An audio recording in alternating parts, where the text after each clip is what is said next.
আসসালামু আলাইকুম ওয়া রাহমাতুল্লাহি ওয়া বারাকাতুহু।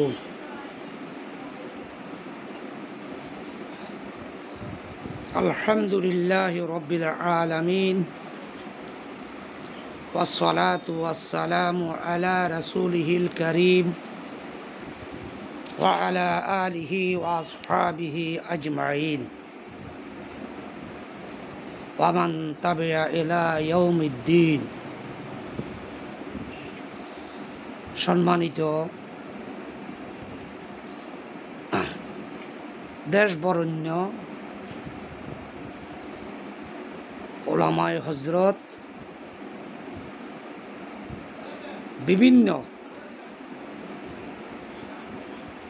পেশায় নিয়োজিত দেশের সম্মানিত ওলামা মাশায়েখ বৃন্দ, প্রত্যেকের প্রতি সম্মান, শ্রদ্ধাবোধ, একরাম নিয়ে আজ দুটি কথার জবাব দেওয়ার জন্যই আমি লাইভে তথা এই অনুষ্ঠান করতে ঈমানের তাড়নায় এবং বিবেকের তাড়নায় এসেছি, লাইভে উপস্থিত হয়েছি। আজ পতিত হাসিনা পলাতনের 1 বছর পূর্তি উপলক্ষে যখন বাংলাদেশে বিভিন্ন হক্কানি আলেম ওলামা থেকে আরম্ভ করে অনেকেই আল্লাহ তাআলার শুকরিয়া আদায় করছেন এবং আল্লাহ তাআলা তার দয়ায় বৈষম্য বিরোধী ছাত্রদের আত্মত্যাগের মাধ্যমে জাতিকে ঐক্যবদ্ধ করে রব্বুল আলামিন তার দয়ায়, তারই কৌয়তে, তারই পরিকল্পনায় এই জালিম শাহীকে পলায়ন করতে বাধ্য করেছে। ঠিক সেই দিবসেই পত্রিকাতে দেখতেছি এবং গতকাল তথা 4 তারিখ ফটিকছড়িতে বাংলাদেশ হেফাজতে ইসলাম, যা এখন প্রকারান্তরে 2-3 ভাগে বিভক্ত, তাদেরই একটা গ্রুপের সম্মানিত মুরব্বী, সম্মানিত আমির সাহেব, বয়োজ্যেষ্ঠ, তিনি সেইখানে জালিমের জুলুম, সমাজের যুবক শ্রেণী ধ্বংসের কাছাকাছি, প্রতিটা এলাকায়, প্রতিটা পাড়া মহল্লায় যেখানে আজ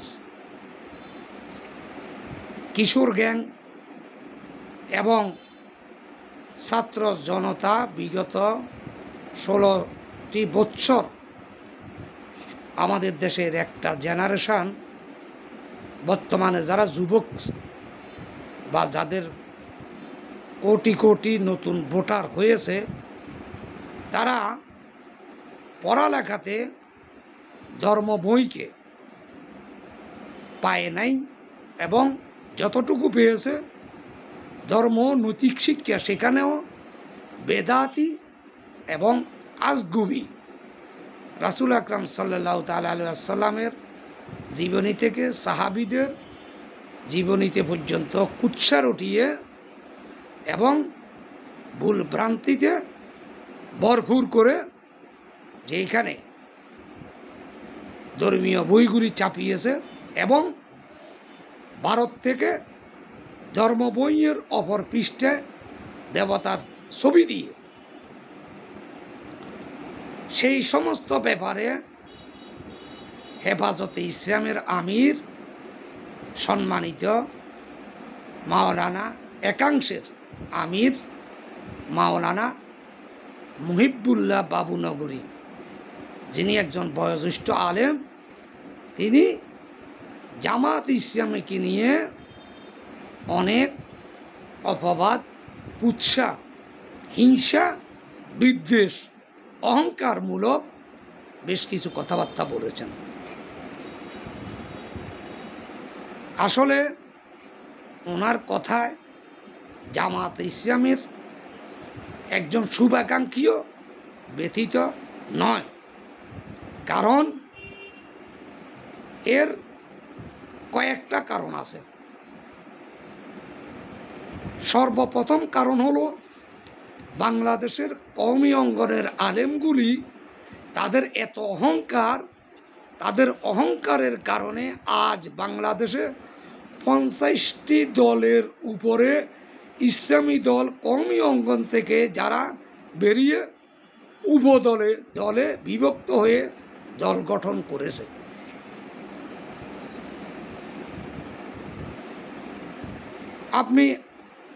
আমি হিসাব করলে তা 100-এর কাছাকাছি হবে। এই কয়েক বছর আগেও হেফাজতে ইসলাম যখন অরাজনৈতিক সংগঠন হিসাবে কায়েম হয়েছে, যেই হিসাবে মাওলানা মুহিবুল্লাহ বাবুনগরী সাহেব, সম্মানিত আমির সাহেব, যেভাবে জামাত ইসলামকে ইসলামী দল নয় এবং মদিনার ইসলাম নয় মওদুদির ইসলাম বললেন, সেভাবে তো হেফাজতে ইসলামও নামটা মুশরিকি। কারণ ইসলামকে আল্লাহ তাআলাই হেফাজত করবেন, আল্লাহ তাআলাই সেটার দায়িত্ব নিয়েছেন। মাওলানা মুহিবুল্লাহ বাবুনগরী ইসলামের কোনো হেফাজত করতে পারেন নাই, করতে পারবেনও না।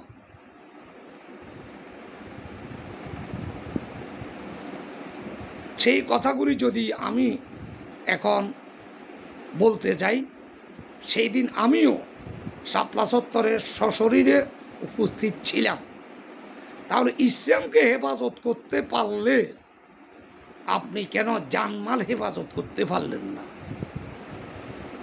এতগুলি লোকের রক্ত অন্ধকারে লাইট জ্বালিয়ে এইভাবে আক্রমণ, এইভাবে অত্যাচার, এইভাবে যদি ইসলামের হেফাজতের জন্যই শাপলা চত্বরে এখলাস নিয়তে অগ্রসর হয়েছিলেন, তাহলে ওইভাবে কেন এতগুলি শহীদের রক্ত মারিয়ে এসে তারপরেও পতিত হাসিনার সাথে আপোষ করে তাকে আপনারাই কওমি জননী উপাধি দিয়েছেন?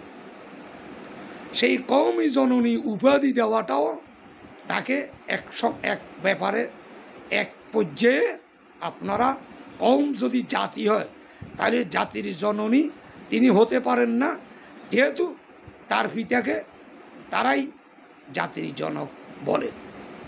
জাতির জনকের মেয়ে কিভাবে জাতির জননী হয়? তাকেও সেইখানে আপনারা প্রকারান্তরে একটা বেইজ্জতি করলেন। সেই ইসলাম না জানার কারণে, অজ্ঞতার কারণে আল্লাহ তাআলার সেই কথা তারা কি সমান? যারা জানে এবং যারা জানে না, না জানার কারণে সেও খুশি হয়ে আপনাদের থেকে সেই উপাধি গ্রহণ করেছে। তাহলে জামাত ইসলাম না হইলে হেফাজত ইসলামও, ইসলামের হেফাজত করার কিছুই নয়, কোনো দায়িত্বই তাদের নাই।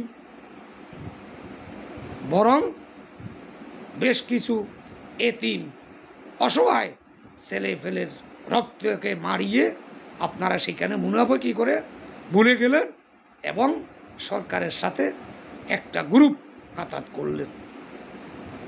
এরপরে আনাস মাদানী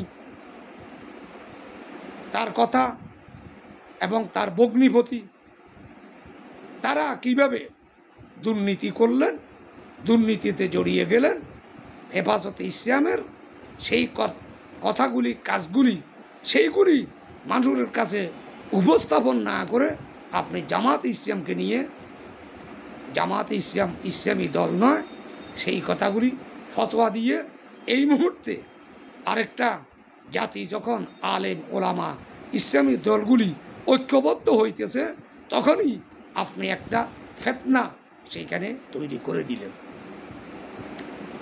এগুলি নিয়ে জামাত ইসলাম বা জামাত ইসলামের একজন সমর্থক এগুলি নিয়ে দুঃখ বা আপনার জবাব দিতে প্রস্তুত নয়। তবে আমি এই কথাটা একটু এই জন্য স্মরণ করিয়ে দিলাম, মরহুম মাওলানা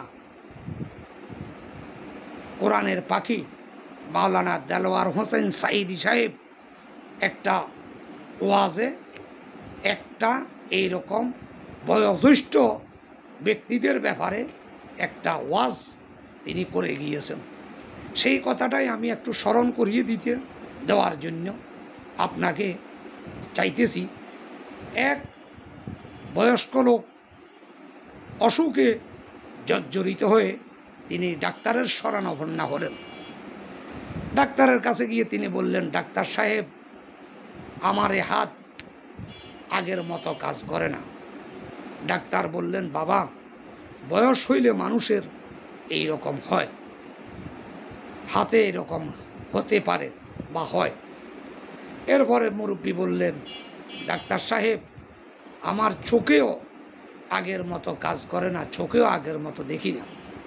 তখন ডাক্তার সাহেব বললেন, বাবা, বয়স হইলে মানুষের চোখেরও এই রকম অবস্থা হয়।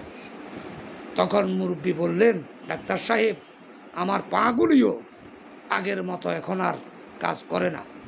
তখন ডাক্তার সাহেব অনুনয় বিনয় করে বললেন, মুরব্বী, আমার পিতৃ সমতুল্য মুরব্বী, মানুষ বয়স হইলে মানুষের পায়েরও এক অবস্থা হয়। এইভাবে মুরব্বী বলতে লাগলেন, মাথায়ও আগের মতো কাজ করে না, কানেও আগের মতো শুনি না, শ্রবণ শক্তিও আগের মতো নাই, বুকেও আগের মতো কাজ করে না, জৈবন তো করেই না।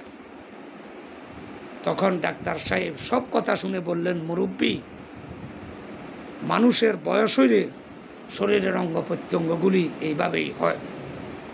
মুরব্বী খেপে গিয়ে ডাক্তারকে একটা চড় বসিয়ে দিলেন। ডাক্তার তখন ধীরস্থিরভাবে বললেন, মুরব্বী, আমি আপনার চড় মারাতে রাগ করি নাই, কেননা বয়স হইলে মানুষের মেজাজের এই অবস্থাই হয়। সুতরাং আমি বয়োজ্যেষ্ঠ সম্মানিত আলেম হেফাজতের একাংশের আমির সাহেবকে স্মরণ করিয়ে দিতে চাই, ওই ওয়াজটা শুনে আপনি একটু ওয়াজটা শুনবেন, শুনে আপনার জন্য কাজে আসবে। কেননা মানুষের বয়স হইলে মানুষের দেমাগও এরকম কাজ করে না। যা আপনি এখন বলতেছেন, সেইটা হয়তো আপনি অহংকারের বশে বলতেছেন, কারণ আপনারা কওমি আলেমরা একটু অহংকারী হয়ে থাকেন, যেটা আল্লাহ তাআলা কর্তৃক নিষিদ্ধ। আল কিবরিয়া ও রেদাই, আল্লাহ তাআলা বলছেন, অহংকার আমার চাদর, আমার চাদর নিয়ে টানাটানি করিও না। আপনাদের অহংকারের কারণে আপনাদের কত দল, কত উপদল, এবং আপনারা কৌশল জানেন না বলেই আপনাদেরকে কেউ সালাম একটা দিয়ে, কিছু হাদিয়া দিয়ে, যদি ইসলামের মতপার্থক্য বৃদ্ধি করার জন্য, ফতোয়া দেওয়ার জন্য, ওয়াজ করার জন্য বলে, আপনারা খুশি হয়ে যান।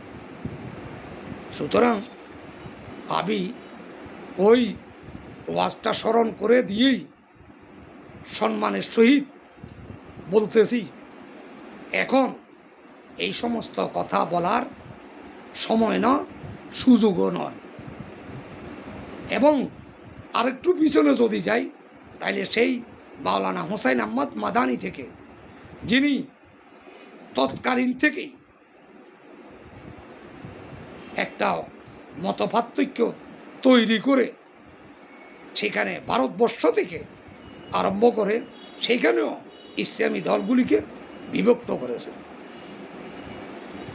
আর আরও পিছনে গেলে যেটা অধ্যাপক মরহুম মাওলানা অধ্যাপক গোলাম আজম সাহেবের বই থেকে যা পড়ে জেনেছি, সেইখান থেকে যতটুকু জেনেছি, সেইখানে এই তাবলীগের জন্মস্থানও ভারতে, আবার আওয়ামী লীগের জন্মস্থানও ভারতে।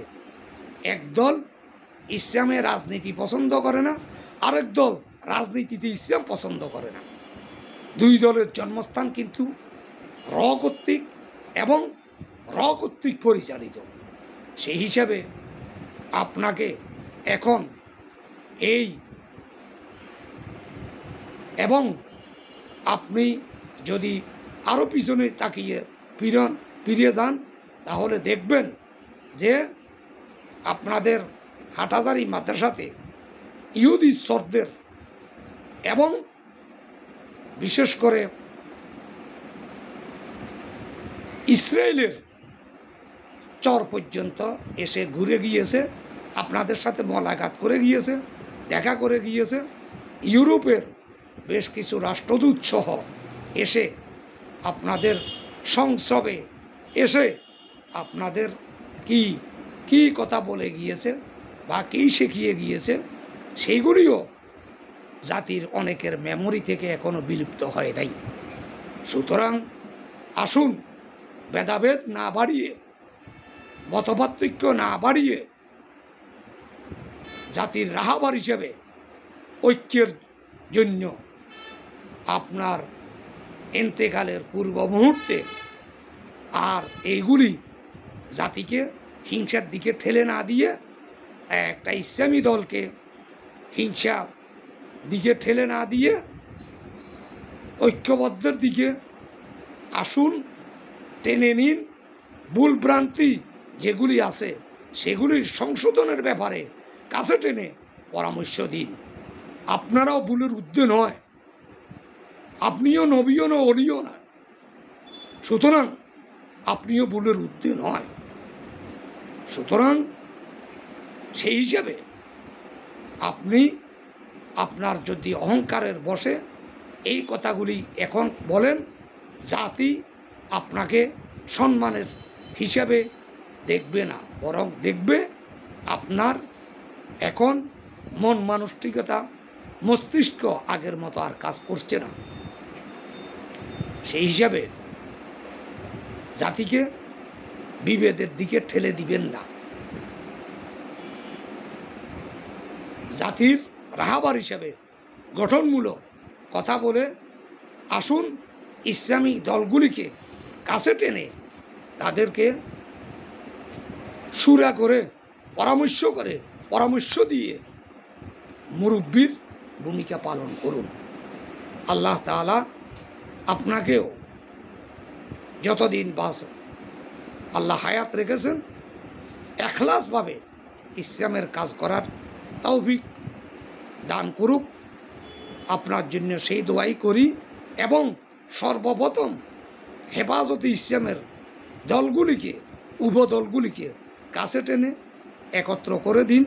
জামাত ইসলামকে ইসলামকে নিয়ে আপনার এত জামাত ইসলাম ইসলামী দল কিনা সেই সার্টিফিকেট আপনার থেকে প্রদত্ত নিতে হবে না। কারণ জামাত ইসলামী কিনা কথায়, কাজে, ইমানে যেগুলি আল্লাহ তাআলা একজন মুসলমানের জন্য যেগুলি বলেছেন, যে শর্তগুলি প্রয়োগ করেছেন, জামাত ইসলাম সেই শর্তগুলি পূরণ করে কিনা, পূরণ করছে কিনা, আমলে, আচারে, ব্যবহারে, চরিত্রে, কথায়, লেনে দেনে এগুলি করছে কিনা, এগুলির ফলে ভুল একটু ধরিয়ে দেন, আর না হয় অহংকারের বশে এইভাবে কোনো রকমের কথা বলা আপনার জন্য শোভনীয় নয়। হ্যাঁ, কেননা এইরকম বললে মানুষের অন্তরে স্থান করে নিতে পারবেন না, বরং স্থান আস্তে আস্তে কমে আসবে।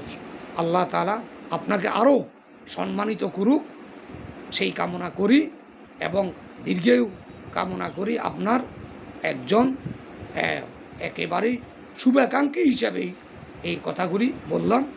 আল্লাহ তাআলার কাছে এদেশের আলেম ওলামাদের ইত্তেফাক করার জন্য আল্লাহ তাআলা তুমি তৌফিক কামনা করো, সেইখানে আপনাদেরও ভূমিকা কামনা করি। আসসালামু আলাইকুম ওয়া রাহমাতুল্লাহি ওয়া বারাকাতুহু।